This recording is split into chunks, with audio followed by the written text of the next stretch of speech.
Bueno, bienvenidos al segmento de recomendaciones médicas y es que hoy me encuentro muy bien acompañado con nuestra doctora psicóloga Alejandra López y por supuesto nuestro presentador Álvaro Riva, donde vamos a hablar sobre un tema de muchísima importancia, señoras y señores, y es que vamos a abordar sobre la conducta suicida, sus mitos y realidades, y para ello le vamos a pasar la palabra a nuestra psicóloga Alejandra López. Bienvenida. Muchas gracias a vos por darme esta oportunidad, ¿verdad? Y a la universidad de traer a mesa este tema tan importante y que, como vemos las noticias últimamente, ¿verdad? Están habiendo muchos suicidios, ¿verdad? Es el pan de cada día. Entonces, ¿qué pasa, verdad? Tenemos que poner nuestra barba en remojo y pensar, ¿verdad? Como padres, el papel que cada quien tiene, qué está pasando y qué puedo hacer para, ¿verdad?, prevenir, ayudar a la prevención de esta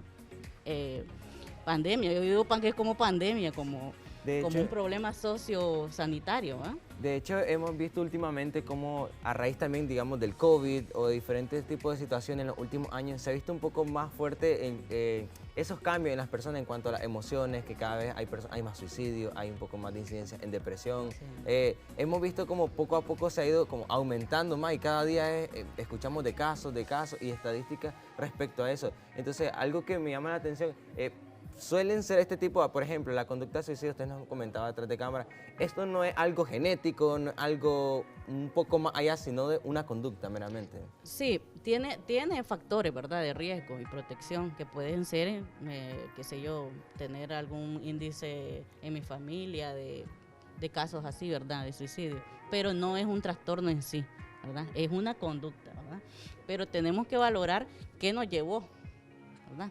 Hay muchas cosas. Acordémonos que el acto suicida es un acto voluntario, ¿verdad?, que me lleva a privarme de mi vida y que es una solución que la persona cree que es, ¿verdad?, que ya con eso, porque no puede manejar su sufrimiento y cree que con eso, el fin no es la muerte, ¿verdad? El fin de él es acabar con el sufrimiento de la persona que ya, ¿verdad?, consume el acto.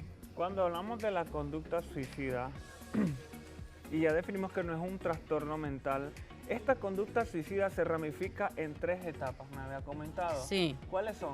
Entonces, tenemos en primera instancia lo que es la ideación suicida. ¿Qué es la ideación suicida? Entonces yo comienzo a pensar, ¿verdad?, sobre la muerte muy frecuentemente, ¿no? Comienzo a tener... Aquella pregunta, doctora, donde dice, ¿y si me muero? Ajá. ¿Qué pasará? Esa curiosidad, ¿dónde irá mi cuerpo, mi alma? Ajá, por ahí, entonces, por ahí ya puede entrar. Puede empezar, es algo leve, ¿verdad? Entonces ya después viene el deseo de morir. Y después del deseo de morir, ¿qué viene? La ideación, ¿verdad? ¿Cómo puedo hacerlo? Entonces, ahí todavía no es una conducta, ¿no?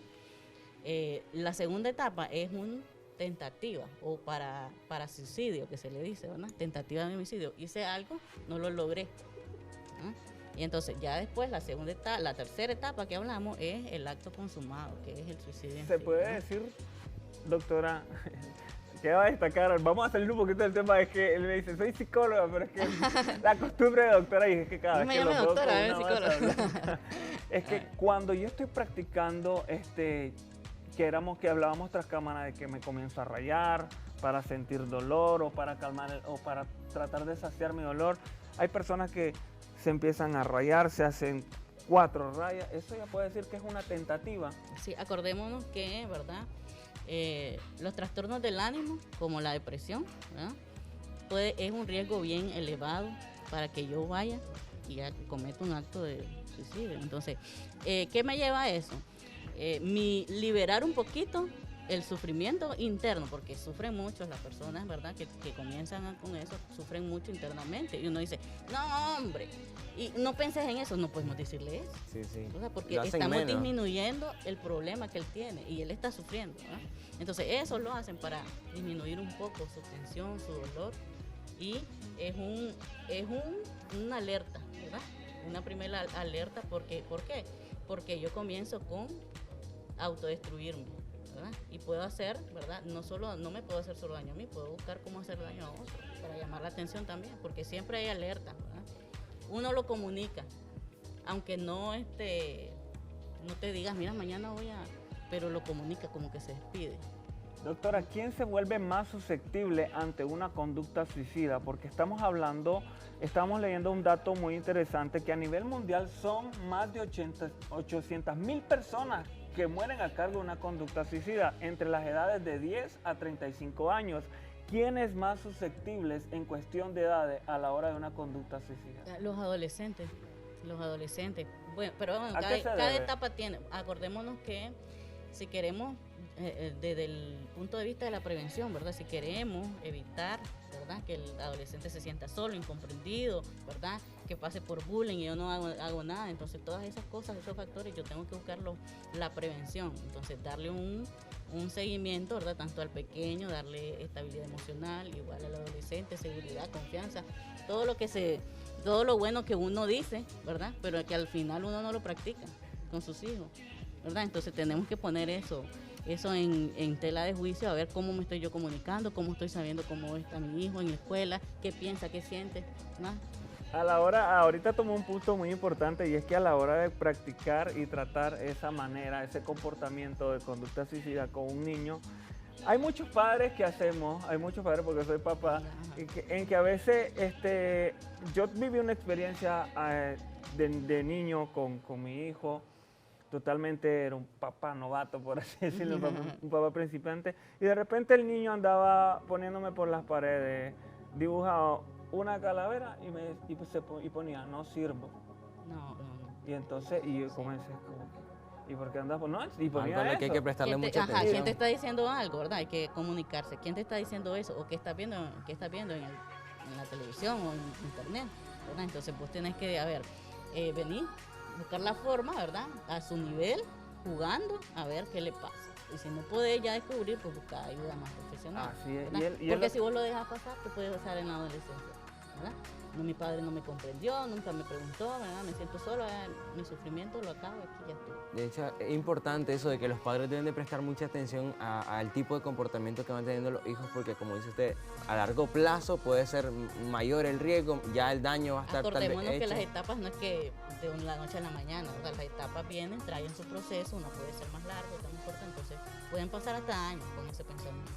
Entonces, a lo que quería llegar, disculpame, Alvarito, a lo que quería es que hay algunos padres que dicen, vos estás loco, chavalo, lo que andas buscando es una garroteada. Entonces, esa es una buena forma de tratarlo. No, entonces queremos resaltar, como te decía, ¿verdad? Que cuáles son los mitos y las realidades de la conducta suicida. Entonces, nosotros no podemos decir, solo quieren llamar la atención. Claro. ¿Verdad? Puede ser uno de los factores que pueda llamar la atención, pero no, es un sufrimiento insoportable para el que está padeciendo de esas ideas, ¿verdad? Entonces, no es que solo quiera llamar la atención. No es así. Otro es, si se va a suicidar uno no lo dice. No, uno si vos mirás, puede ser, cerré todas mis cuentas de las redes sociales. Ese es un factor, de repente, ¡pum! Un aviso. Ajá, porque la cerró. O bajó su rendimiento académico y era buen alumno. Algo que se vea dar asco, ¿verdad? O te abraza y te dice, nunca te voy a olvidar. O sea, eso es algo que vos decís, ¿qué pasa? Eso no es normal. Él se va a despedir de alguna forma. Que no lo diga no significa que no se vaya a despedir. Pero siempre se también pasan cosas, comportamientos de conducta suicida. Veámoslo en algunos actores que ha pasado, como Robin Williams. No sé si usted conoce a Robin Williams. Es una persona que transmitía energía, positivismo, su sonrisa a diario. Era un ejemplar de ser humano. Entonces, y de la noche a la mañana, sí, creo que se mató, se suicidó. Sí, hablemos que hay personas que tienen esa habilidad, ¿verdad? Entonces se llama lo que es la depresión sonriente. La depresión sonriente es bien difícil de detectar porque vos lo mirás, ¿verdad? Pero siempre va a haber algo que lo va a delatar. Entonces, si vos sos bien observador, entonces hay algo que vos decís, no puedes estar feliz todo el tiempo. Sí. Es que ningún extremo, ni estar triste, ni estar feliz todo el tiempo. Al final lo que vemos es como lo de encima, lo superficial. Se está riendo, está bien. Sí, Entonces, yo tengo una pregunta respecto también a lo que mencionaba de los hijos y de la atención que deben de tener los padres. Ya identificando de que el hijo, por ejemplo, como el ejemplo que él mencionaba, ya identificando que hay algo que no está bien, algo que no está normal, ¿cuál es la recomendación para que un padre pueda empezar a atender más a su hijo respecto a esto? Primero es como decía vos, no hay que decirle, sos loco, echar una buena fajeada, es que es lo que querés, ¿verdad? Entonces estamos disminuyendo porque no sabemos cómo está sufriendo, ¿verdad? Ni los factores que lo llevaron, ¿verdad? Entonces hay que buscar, si vos ya no está en tus manos, ¿verdad? Hay que aceptarlo, no está en tus manos, entonces vos vas a buscar ayuda profesional. Porque eso es lo más idóneo, ¿verdad? La prevención es lo primero. Cuando ya estás en el acto suicida, ¿verdad? El muchacho, entonces ahí es otro tipo de atención que no es en sí dar terapia ni racionalizar, sino es ganar tiempo. Donde si te llaman y decís, mira, tu hijo está así, ¿ahora qué voy a hacer? No vas a decir, vení, te voy a dar terapia porque no te vas a estar desbordada sus emociones, ¿verdad? Entonces vos lo que quieres hacer en ese momento es ganar tiempo. Entonces lo mejor es la prevención para no llegar hasta ahí. Si vos ves algo que vos decís, está raro aquí. Y si ya se nos sale de la mano, podemos acudir ya a un especial, a un psicólogo. Claro, sí. ¿Hasta qué punto tenemos que nosotros como papá, como tutores o como responsables, hasta qué punto tenemos que llegar al límite de este comportamiento para acudir a un psicólogo? Bueno, hay que informarse, ¿no? Todo está en la información. Si vos miras algo que no te hace clic, entonces comenzás, ¿verdad?, a informarte y tratar de ayudarlo como una ayuda primaria, ¿verdad?, tuya. Cuando vos ya mirás, ¿verdad?, que necesitas más apoyo, entonces ya vas a buscar inmediatamente. Pero primero hacerlo vos, primero tu responsabilidad como padre, digo yo, que hay que investigar. O pedir ayuda, ¿verdad?, a un psicólogo profesional, ¿verdad?, y que te esté guiando. Ya. Quiere decir que la conducta suicida es un tema tan extenso, doctora, que tiene tantos comportamientos, desde la depresión, ansiedad, todo eso. Y trasciende más allá, porque si miramos que consumó el acto, ¿verdad?, suicida, ¿cómo quedan los familiares? No es un duelo común, es un duelo más traumático todavía, porque hay sentimientos de tristeza y a la misma vez rabia, de vergüenza, ¿ya me entendés? Entonces todo es tan complejo ese tema que tiene para mucho. Y aún más con los niños, porque sabemos de que las emociones con los niños es un tema bastante complicado, así como un adulto tal vez, aunque es difícil, un adulto tal vez puede tratar de sobrellevarlo un poco mejor, pero con los niños es un poco más delicado. Sí, porque tratar de racionalizar con él, ¿verdad? Y entonces, pero con un niño tienes que buscar una estrategia a su nivel. Doctora Alejandra, y también cabe destacar que la conducta suicida no solo aplica de la autoagresión, sino de la agresión que hacemos a personas ajenas. Sí, miramos, ¿verdad?, en las noticias que, ¿verdad?, mató a su esposa, a sus hijos, a sus 4 hijos y después, entonces siempre conlleva no solo la autodestrucción, ¿verdad?, sino a hacerle daño a los demás. Por eso es que es tan importante y tan complejo, ¿verdad?, este tema, tratarlo con cuidado. Muchísimas gracias, doctora. Excelente tema, un tema que se presta como para abordarlo durante horas y horas, sí. Porque cada conducta, cada etapa, cada parte que tocamos de este tema nos lleva a otro, hasta que vamos profundizando y no logramos salir. Pero bueno, excelentes recomendaciones, doctora. Si hay algún amigo televidente que está pasando durante esta situación o tiene algunas señales de comportamientos de conductas suicidas con sus niños, vecinos, etcétera, ¿dónde podemos encontrar ayuda? ¿Dónde podemos contactarla y comunicarla? Es importante que también quería antes de terminar, resaltar que si queremos darle un poco de relajación, ¿verdad?, y que se concentre más en la vida, ¿verdad?, entonces podemos optar por algún masaje, ¿verdad? Aquí en la universidad tenemos, ¿verdad?, lo que es el proyecto PAMI. Ahí ofrecemos masajes y acupuntura. Eso también puede ayudar a relajar un poco al cuerpo, despejar la mente, ¿verdad? Sí, entonces nuestra universidad está, ¿verdad?, de los semáforos de Rubenia, 7 cuadras abajo, y nuestros teléfonos ya como los están en pantalla, ¿verdad?, 7877-7175. Ahí con Universidad de Medicina. Universidad de Medicina.